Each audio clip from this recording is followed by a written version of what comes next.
Hi, in this lesson, we're going to be looking at information gathering and reconnaissance. And essentially, information gathering is always going to be the most key component when when you begin your entire cybersecurity analysis. And this is very crucial, otherwise, there is not much you can do from here.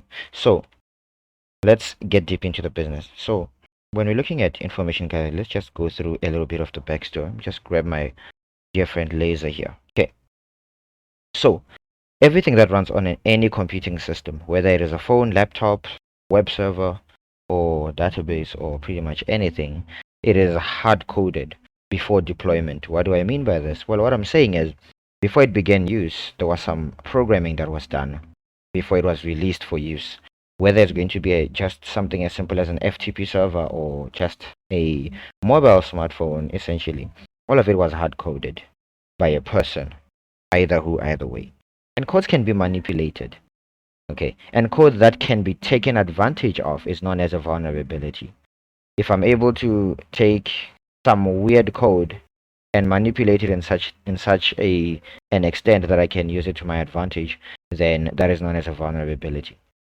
For instance, let's just say we have a web data center somewhere that protects maybe files for a hospital, and the security guard that has been placed there is, I don't know, a blind person, for instance.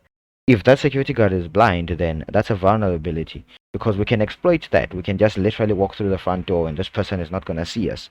That is the case in point and the idea behind vulnerability. It's always something that we can manipulate to our advantage, to such an extent that we're going to make this computing system to do what it was not intended to do without it wanting to do that, basically. And vulnerabilities are mitigated by making what are known as patches to the system. And this only happens if the vulnerability is known. For instance, if the owner of this company, of this data center, knows that the security guard on the front desk is blind, then he can perform a patch. And a patch is just a simple fix or a system upgrade. So keep in mind that patches can only happen if the vulnerabilities are known.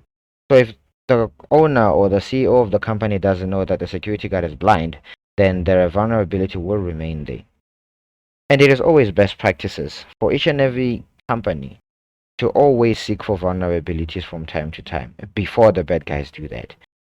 And the sooner they're able to actually find these vulnerabilities, then the earlier they're able to perform those patches. Okay, and patches, what really are patches? Well, patches are fixes or upgrades to the source code, to the underlying source code of a computing system. And this is performed without replacing the entire system. So just like the simple scenario I gave you of a security guard who is pretty much blind, the mitigation that I would perform or the patch is I can just replace the security guard. And me replacing the security guard does not necessarily mean that I will have to entirely replace the entire security staff. No, I'm only fixing or replacing the part that is damaged or the part that is necessarily causing that vulnerability. In terms of patches now, there are two types of patches. There are hot patches and cold patches. Cold patches require the system to restart. So if this was a business with its data center, they would have to close their data centers and not allow any access to the data for that time that they're performing those fixes. That's if they're applying a cold patch. A hot or warm patch, however, it's not necessary. So this happens while the system is running. In most cases, these companies do not want to do this. Either of these two, because they are disadvantages that they each hold. For instance, the cold patch, as simple as it sounds, since it requires a system upgrade, a system to restart, in fact, this would mean that the business has to actually go offline for that period of time when the patch is being installed. And this will incur costs for this business. I mean, imagine the time that the system is busy restarting could be making millions. Moreover, when it comes to hot patches as well, even though the system does not need to restart, the system will get slow. Okay, it will slow down the system rather than suspend it. Of course, it will slow down the system. And still, this is cost to a business. If this is a multi-billion-dollar business, then come on, we can actually imagine that each and every 1 minute that would pass by, that's thousands and thousands that are being lost for this business.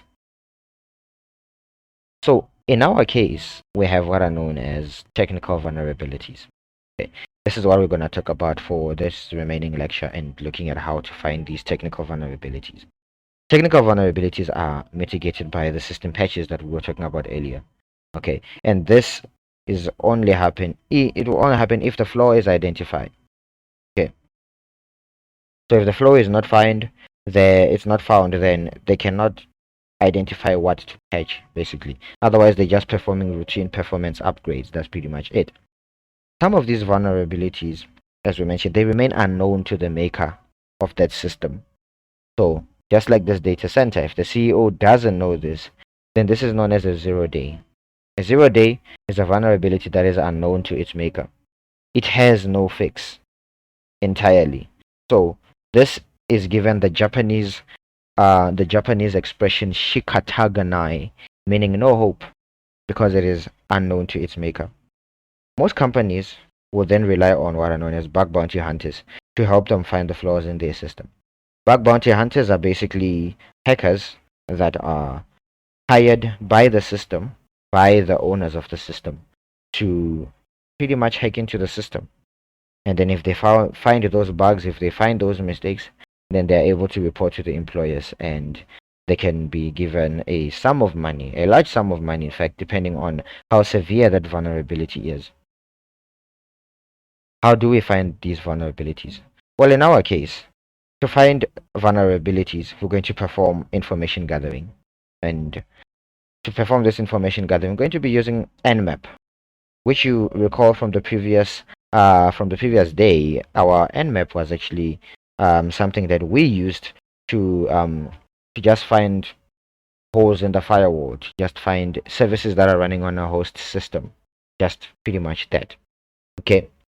We'll utilize Nmap to find those system level vulnerabilities. And then for the cases where maybe we're performing this for enterprises, for large businesses, then we can also look further than just looking at system level vulnerabilities by performing reconnaissance and enumeration. Reconnaissance happens when we're no longer just looking at the system on its own, but we can go as deep as the people who run the system itself, the employees, the employee entities, as a means of vulnerability assessment. Because it may not be this web server that we're trying to break into that has the vulnerability. It can be one of the laptops that has access to the web server. And one of those laptops can be having one system level vulnerability. If we manage to get access to that one, then we're able to actually get access to the web server that we are trying to actually gain access to. And the harvester can help us to perform these necessary reconnaissance. We can also utilize the Metasploit framework to perform gathering of information that we need. But this, we're going to put a cap on. We're going to use Metasploit later on within the second week. Nonetheless, there's a couple of other vulnerabilities. These are some of the most key ones through time that have been highlighted by FireEye's radar to be very crucial to look out for. Nonetheless, let's actually try something.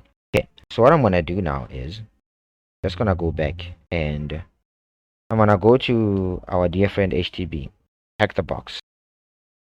When we go over to Hack the Box is just an online playground for us to play around with. It gives us access to a whole lot of these systems, and these systems allow us to actually hack into. They allow us to hack into these into these systems, painlessly, just to take our skills for a test drive, if you want to call it.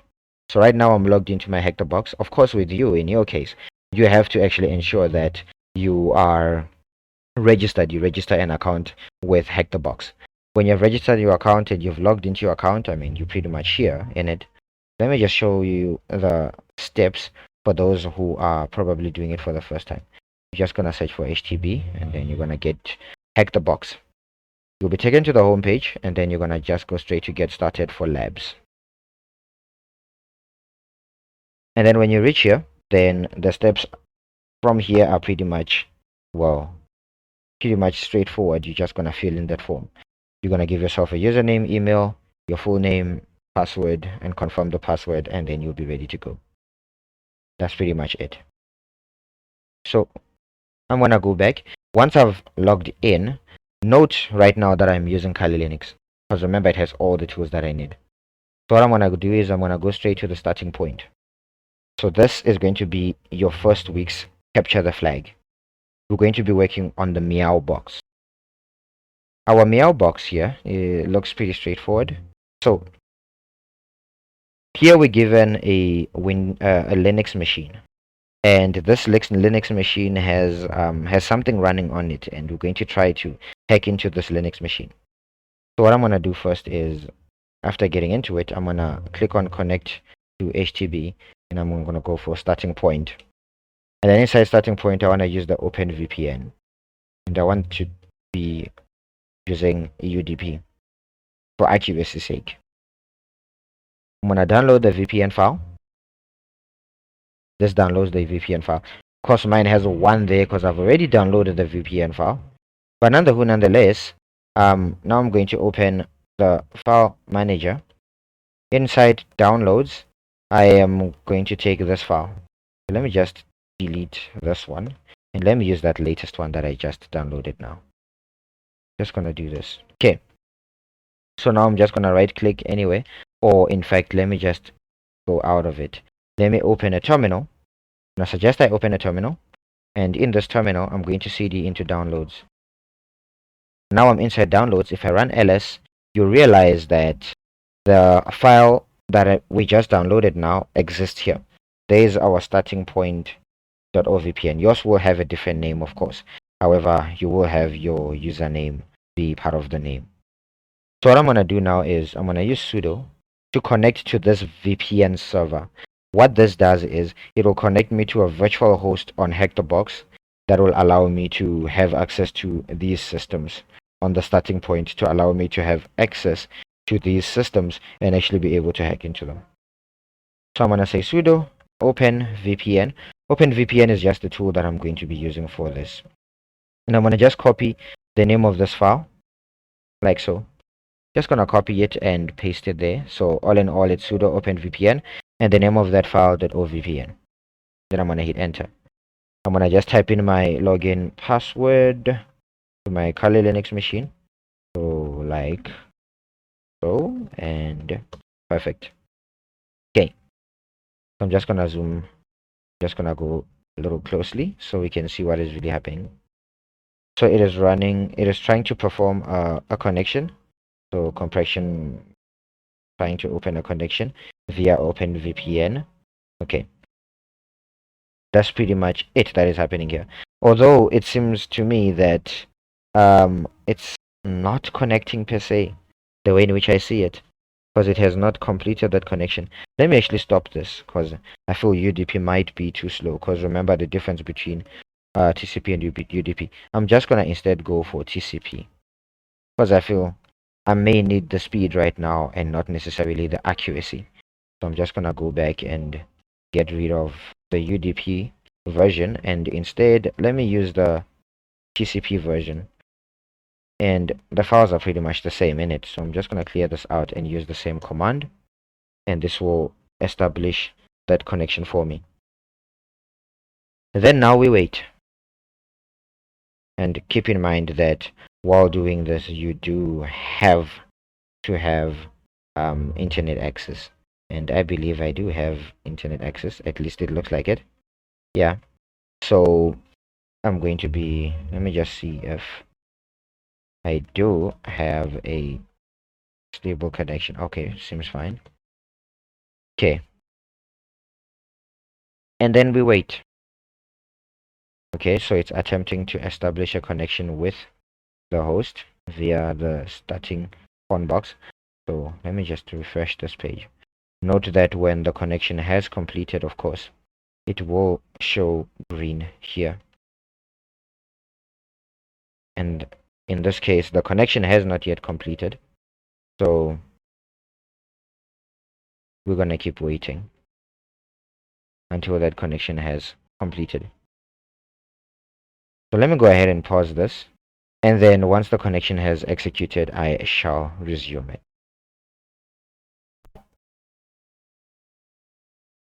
All right. I believe I'm back. Okay.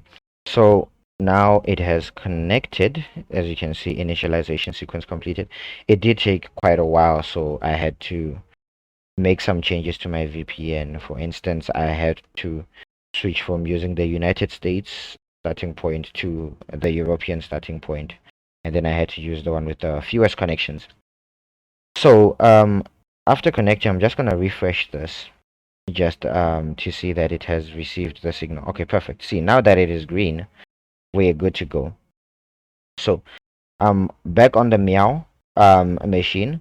As you can see, it says machine pawned because I've already managed to break into it. So here we go. So here I'm going to first start off by spawning the machine. Okay. That's what I'm doing now is spawning the machine. Spawning the machine essentially is just turning on the machine per se. So I'm just turning on that machine before I can start doing my business with it. So now I'm going to just have another thing open, another tab open there, and then we can begin working on this now. Right. Okay, the machine is still spawning. Okay, now it's joining the instance. Perfect.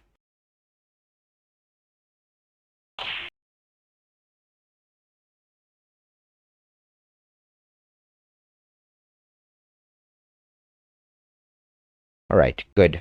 What do we have here now? What we have now is the target machine's IP address. We're given the IP address and we must essentially break into this bad boy. So let's do the walkthrough. I'm sure it's probably visible right there. So first things first that I need to do is to begin to check if I can actually communicate with that machine. I mean, I can't hack into it if I can't talk to the machine in it. So I'm going to ping that machine. So based on the IP address of the machine that is provided 10.129.16.80, I'm just gonna copy that, and then I wanna ping it based on what we know from the previous day. And notice when I use ping, I'm actually able to receive those ICMP responses based on the milliseconds, of course. So yeah, I can actually talk to it. Now what do I need to do this time? Well, I need to scan it. So I'm going to do a version scan like so. I'm going to use nmap. So those who've got no idea what I'm doing, if you just run nmap on its own, it will give you all its usages. Okay, and these are the usages that it holds. And what we're going to do is just pick a few types of scans that we would like to do using nmap. Okay, so based on this, we can do a list scan, a ping scan. So I'm gonna avoid doing a ping scan because I don't want to just check if it's alive. I want to find all the services that are running within that machine. I want to find the versions. I want to find all the juicy stuff. Okay, so what I'm going to do is let me instead run a regular scan. Okay, I want to instead run a regular scan. So let me just clear this out. I'm going to just run a normal nmap, and then I'm going to just paste in that IP address right there. And what this is going to do is it's going to perform that nmap scan. It's a regular nmap scan. It takes quite a little while as it communicates with the machine and starts sending these discovery management packets to the machine, and the machine has to respond and all the wada and yada yada. So what nmap is doing now is finding some useful information on this machine. And here we go. We have a response from nmap. And it started nmap and it has the date and time for me there. And then it got the nmap report for this machine. And the host is up. Yes, it is up. The host is running based on nmap, meaning it is alive with a 0.21 latency. Do not worry much about this. This just has to do with a signal per se with the communication with that machine. Okay, up to 999 closed ports of these TCP, meaning that it was able to reject up to this 999 ports. But the particular interesting part is this. On this host machine that we provided, running on port 23 TCP, there's an open port running a service called telnet. In most cases in penetration testing, you may not even know most of those things, so it's always best that you do a simple Google search. Telnet is a type of client-server protocol that is used to open a command line on a remote computer typically a server, users can utilize this tool to ping a port and find out whether it is open. So basically what they're saying is it opens a virtual terminal to a remote machine, and we can start giving commands to that machine. If you remember our command line interface, we're able to open a command line interface remotely and perform some actions on that PC. That's the whole idea. So I've got a Linux PC that is running Telnet, and we can be able to access the Telnet. So what I want to do now is to see if I have any vulnerabilities. So if I'm going to use if I'm going to be using nmap to find vulnerabilities, I need to use the script vuln. So I'm going to say script vuln. This is to use the vulnerability scanner that comes with nmap, and then I'm going to just paste in the IP address there. This will perform almost similar to the very same scan that happens. However, it's doing a little bit of some extra stuff, which is to scan for those vulnerabilities. While this is scanning for the vulnerabilities, let's go back to Hack the Box and actually answer some of the questions that are there. Task 1, you just told what does the acronym VM stand for? Well, VM just stands for virtual machine. Okay, nothing much there. What tool did we use to interact with the operating system in order to issue commands via the command line arguments, such as opening a VPN? What are they saying? They're saying, how did we manage to begin to interact with this operating system? And the answer to that is they were just using a terminal, which is basically this thing that comes with Kali Linux. Okay. What service do we use to form our VPN connection? Well, we used OpenVPN to do this, isn't it? If you check how we opened our VPN connection, we did this by using the tool OpenVPN. Okay. Let's proceed. We used OpenVPN for that, and then they're saying what tool did we use to test for the connection with the target machine with an ICMP request? How did we check if we have connectivity to that machine? If you recall, we did this by using ping. What is the name of the most common tool for finding open ports on a machine? The tool that we used to find those open ports was nmap. Okay, now it's just leading us through pretty much everything that we did. What service did we identify on port 23? We identified Telnet. What username is able to log into the target? We have not yet reached there. So, what are we going to do now? We realize, yes, we do have Telnet running on port 23. Now, I'm performing penetration tests here, and I do not know how to do this. So I'm going to say Telnet running on Linux. How do I connect to Telnet on Linux? We check, doing some, looking like some of these screenshots. We realize, you just need to say Telnet and then the target that you would like to connect to. Pretty cool. So we're gonna do that. We're gonna connect to this machine via Telnet. So there's the IP address of the machine. So I'm gonna go back to my terminal. Let me just clear this out. There, this is the IP address in it. So I'm gonna say Telnet, then I'm gonna paste in the IP address, and that's it. We are connected. That's literally it. Now, while we're here, there's going to be a little something interesting here. We're greeted by Hack the Box, Meow login. So I'm guessing I should be entering my username here, and then after the username, I need a password. But I don't have any of these two, so I'm stuck now. I am literally stuck. So based on what I already know about human beings is there are cases where these people can set up a machine and not even give it a password. But anyways, based on what I already know, I know that this machine is running Linux. How do I know that it's running Linux? Well, let me do this. When we performed an nmap, again, let's just pretend as if we do not know what operating system is running on this target machine. Let's just pretend, yeah, we do not know what is running on this operating system. One thing about nmap is able to run an OS detection. So I'm going to use the switch O and then the IP address. I want to just find out I forgot the sudo. So I'm going to run this using sudo privileges. I do so like that. So now I'm scanning. I want to find out, a little bit of more information about this target host, the operating system that is running, before I can actually start to log into the telnet. Because right now I don't know it's the username to be able to log in with. So I'm going to just try and find out what operating system is running on the target host. So here we go. So I've performed the scan and I found, of course, that there is telnet running, and then we're told that there is no exact OS that is identified on this host, but I'm given a fingerprint here. And something interesting about the fingerprint is this part here. We have a Linux GNU. That is quite interesting, yes. Well, then now I know that this thing is running Linux. And if you recall from the previous sessions, we remember that there is a default username that is all found in pretty much all Linux machines. And the default username that's found in all of them is called root. This is the highest privilege possible on all Linux operating systems. So I'm going to run telnet and try to log in using root this time. So I'm going to do the very same telnet thing, but this time I'm going to try to log into this target host as root. And then we wait for it, and notice that it didn't prompt us for a password. It never asked for any password.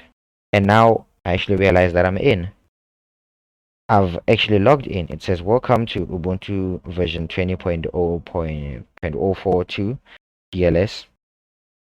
I'm actually inside the system. If I run who am I, it will actually tell me that I am root. I have got unrestricted access to this machine. It has 7.75 gigabytes of space and all that. Let me run ls and let's see if there are any files in the system. There's actually a flag.txt. Let's just find out what's inside flag.txt. We realize that there's this weird looking key, but anyways, maybe that's gonna help us later on. So based on this, we did the ping, we did the nmap, we did the telnet, and they're asking what username is able to log into the target over telnet with a blank password, and we just discovered that this is root. Okay, and then now we just have to submit the root flag, and the root flag was the flag.txt that we're able to find within our root user. So it's a matter of literally copying this, and then after copying it, it's a matter of pasting it in there, and then we should be able to get the very same thing. This is the idea behind performing the very first starting point box. And that is it with Meow. So we performed vulnerability analysis by means of using nmap to find a protocol running on a certain port, and then we also did some OS fingerprinting, and then we knew that it was Linux, and by it being Linux we can actually log in as root, and we did log in based on what we knew using root.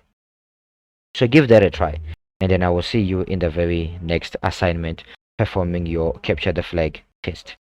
See you guys.